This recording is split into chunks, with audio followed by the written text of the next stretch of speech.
But for now, I want you to hear this scripture from Lamentations, which may or may not be in your bulletin. It's Lamentations chapter 4, verses 2 through 4. You don't have to turn to it. I'm going to just read it to you. It goes like this. The writer laments the precious children worth their weight in fine gold, how they are treated as pots and pans, kitchen utensils. The tongue of the infant sticks to its roof of its mouth for thirst, but no one gives them anything. As I said earlier, we're talking about food again today. And last week we talked about good food. You gave some of your favorite foods. We talked about God's provision for the people of Israel in the wilderness, how God gave them manna from heaven. We also talked about how God provided for Jesus in the wilderness with a different kind of food, a spiritual food, not physical food.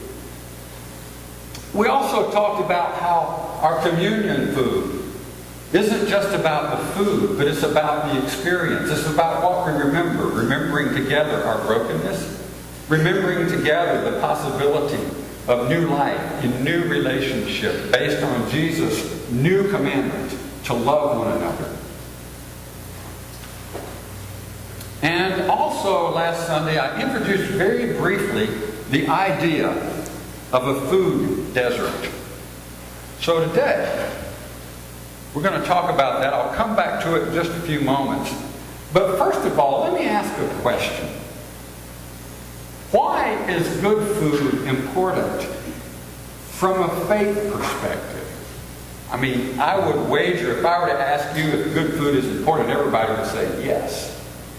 But if I were to ask you, why is that important from a perspective of faith?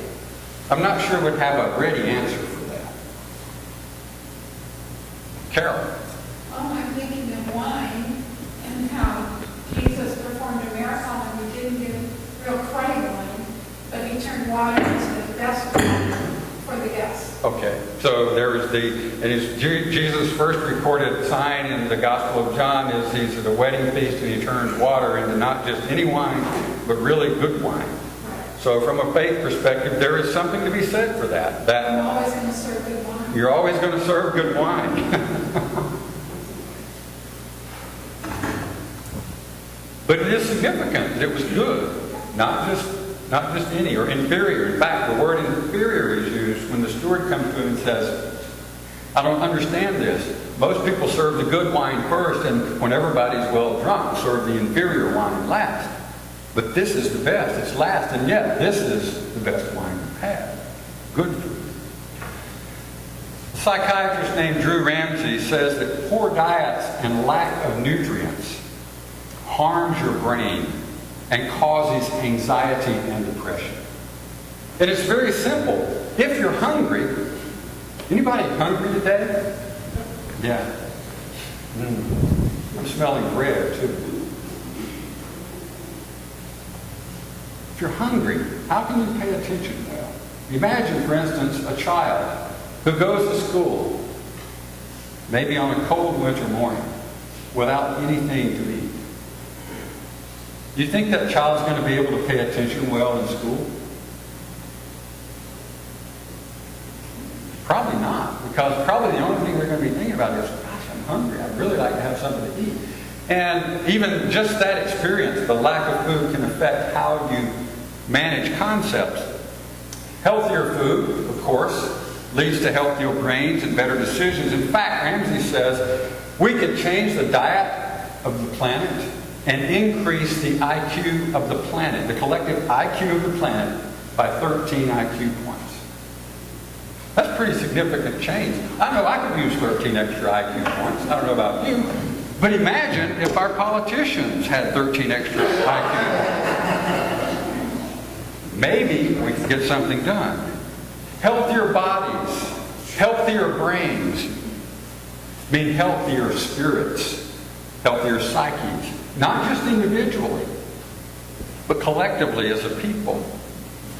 But there's a problem, and the problem is that not everybody has access to good food. Not everybody has access to the same kinds of food. What does that mean? Well, in our own bodies, it's very simple. in your body, whenever you eat something or whenever you drink something, then a certain amount of that, the nutrients in that food, automatically, even unconsciously, you don't even know it's happening, goes to the place in your body that you need.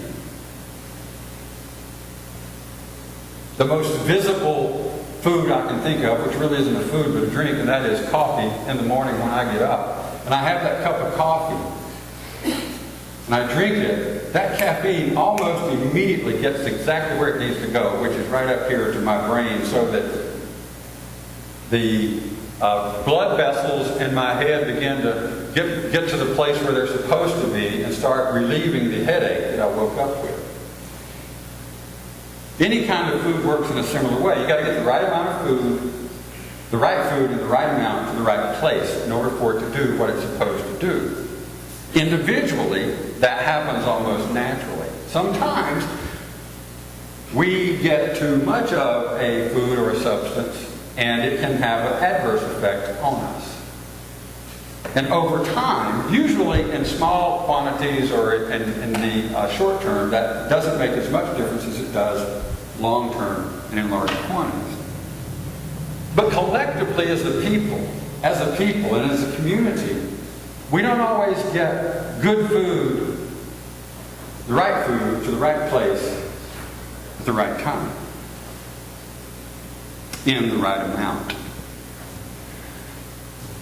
What's the right food? If we were to think about good food, we've already said, guys did a great job here. You've got fresh fruits and vegetables, right? Whole grains are good foods. Where does that food need to be? It needs to be where people can have access to it at a price that they can afford. And not everybody has that.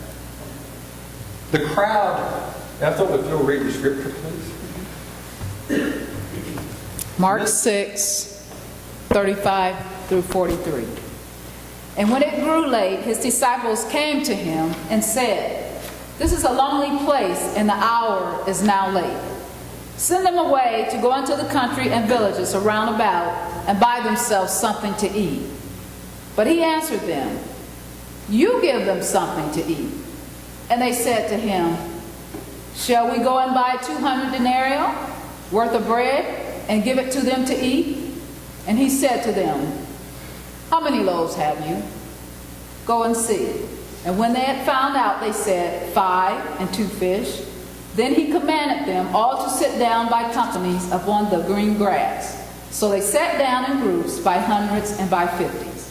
And taking the 5 loaves and the 2 fish, he looked up to heaven and blessed and broke the loaves and gave them to the disciples to set before the people. And he divided the 2 fish among them all. And they all ate and were satisfied.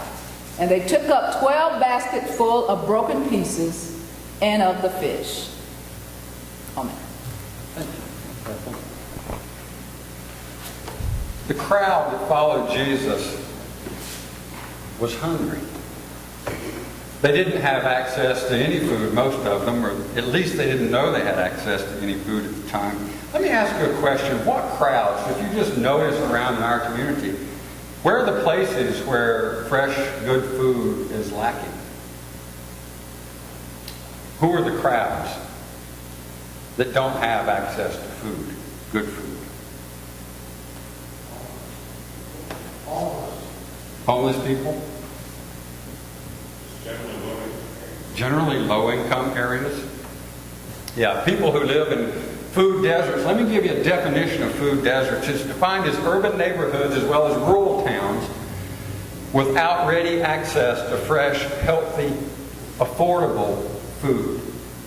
And instead of supermarkets and grocery stores, the communities are served by fast food restaurants or corner markets, convenience stores that offer very few healthy food choices, very few whole grains, very few fresh fruits and vegetables. And the lack of access, we've already said, can lead to poor diet, and lack of nutrients can lead to brain deficiencies. It can lead also, of course, to heart disease and diabetes and other kinds of things. I want to show you just about a minute and a half of a film And this is from a film called Soul Food Junkies. And there's an issue here that highlights an issue about access to good food. So it's about 1 minute and 40 seconds. 23.5 million people live in food deserts, and we might imagine those to be in places like mentioned on the film, Oakland, New York City, Los Angeles, and places like that. We have Charlotte, which is a rather large city in this country, right a few miles away. Did you hear what she said about the difference between food markets where about 3,300 people are served by one grocery store and where 10,000 people are served by one grocery store?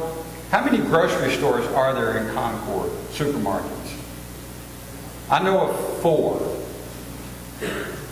Are there more than 4? 4 supermarkets. Bilo, Food Line, Harris Teeter, there's 2 food lines. There's a Publix.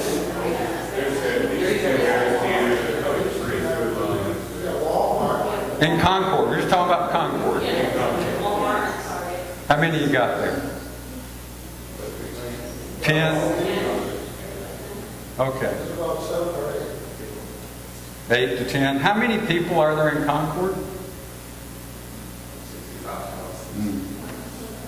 2 years ago, there were 85,000 people in Concord. That breaks down to around 8,000 people per store. Maybe the numbers are probably a little worse than that now. And there are a number of people in Concord that do themselves live in food deserts. 13.5 million people who live in food deserts, over half of all people who live in food deserts in this country, are low income. It tends to skew toward low income and minorities. That's why it's an issue of justice. And that's why getting good food in the right amount to the right places at an affordable price is a matter of faith. Crowds of people lack access to healthy food. The writer of Lamentations says, "The children beg for food, but no one gives them anything." Later, the lament continues. "Happier are those pierced by the sword than those pierced by hunger, whose life drains away deprived of the produce of the field." That's why food is a matter of faith. Jesus said, "You give them something to eat." So what do we do about it? Very simply today, really simply, I want to challenge you, invite you, challenge you, encourage you to start with this table. This table is our table of communion. As we said last week, it's not about the bread, it's not about the wine, it's not about the juice. It's about what we remember here. What we remember at this table is the brokenness of ourselves and of all humanity. What we remember here also is that there is a possibility of new life and new relationship based on a new ethic of love. Around this table, we recognize we're all one. We recognize that we're all a part of each other, that we're one in a body. We call it of Christ. We also can take this table out into that community. Whenever we go into a restaurant to eat, we can be reminded of this table that we experience today together. We can let that become a part of our meal too. How is the food we're eating getting to people who need it? Is there a difference? Just noticing as we ride through our communities, the places where we go, what the access is to good and healthy food. Just an exercise in our daily life where this table and what it symbolizes becomes a part of our daily routine and how we eat, so that we're mindful of our access and whether others have access in the same way. at an affordable price. So I challenge you to take this table with you into every meal you eat. And I challenge you to add a few ingredients to every meal you eat as well. And I don't mean salt and pepper. I know you all add that anyway. But add the ingredient of fairness to your food. As you eat your food, be mindful of whether food is available in a fair way, at a fair price for people. Add the ingredient of accessibility to your meal. And enjoy your food immensely, but also consider how you can help change the systems of food production and delivery so that the right good food gets to the right place in the right amount at the right price. Then we can think of it as good food we're eating, because it will be just food, accessible. I know these are curious ingredients, but we need to be curious about our food. We need to be curious about where it comes from, how it gets to us, and whether that process is done in an ethical way, in a fair way, and whether others have access to it. So let's be curious so that we can follow Jesus' command. You give them something to eat. Amen.